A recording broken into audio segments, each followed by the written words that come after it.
everybody. We're here again today at CNA Financial Group with Dave Suckey. I'm a partner here at the firm, and we've been doing this series called Life by Design, not by default, I'd like to say.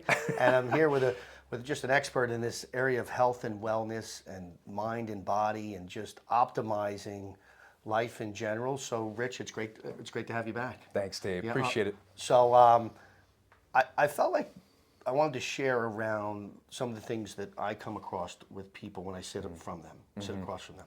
When I first meet them, a lot of times they have a preconceived notion of who we are, or what value we're going to provide, or they may be having a bad experience. They had a bad experience with a financial advisor or somebody that sold them a product, and that's it. They never heard from them again. And I find that it can be very emotional. So, especially around money, people drive decisions a lot with their emotions. Yeah. And that's also in life, right? Yes. So, and that usually comes from something of a previous experience that they may have that maybe is not cleared up yet or healed yet, right? Yep. So, and we're all we all can have fear. So, speak to your experience around behavior and emotions and decision making and how that can lead you in not always in the best direction. Yeah. So it's funny you say this because growing up, I grew up in a home that the money was volatile. Like my dad lost his job a lot. It was frenetic in the house. There was always worries about bills. So like I grew up in an environment where, let's just say there was a lack of abundance mindset, and it probably comes from the generational influences of like immigrants and things like that. But I agree, yes. So I think those experiences like that or other ones in your life start to shape your subconscious belief systems, which most of us are not even aware they're happening because they're running a program in the background of our mind, and they actually are what dictate our actions and our experiences and our emotions. But we don't really track on them. We don't really listen into our thoughts. And so, yeah, so whether it's investing in something or doing anything that's creating fear, we act based on those things that influence us or like our thought patterns around that. So one of the things I've learned is the first thing is fear. You mentioned fear, which is the acronym false evidence appearing real. Yeah.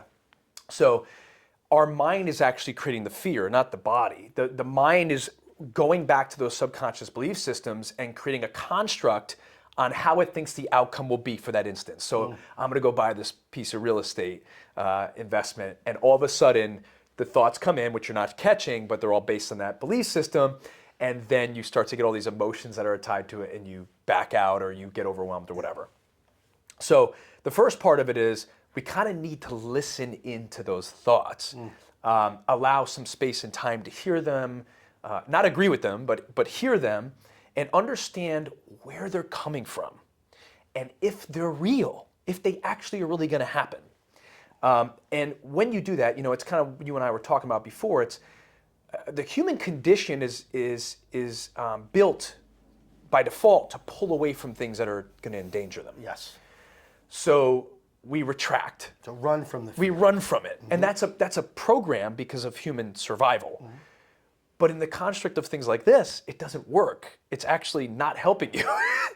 You actually have to go through it. You have to experience it. And what I found out in my own life, doing things like this, like investing or other, is when you start to go through it, calculated, then the fear gets smaller. Yeah.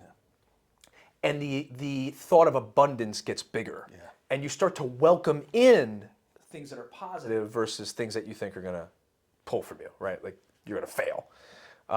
So the emotions are very powerful, and they're always tied to something. They could be very deep-rooted, if that's makes any sense. No, it does. So from just previous belief systems, you said, from just experiences. So I have clients that, they grew up poor. Yeah. Their parents were, depression. Yeah. Think about that. I remember my grandmother, just holding on to money. She would never, ever want to let it go.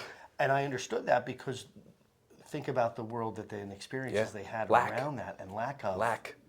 So the way you think about things, the way that you handle emotions, like with investments, Warren Buffett will always talk about this.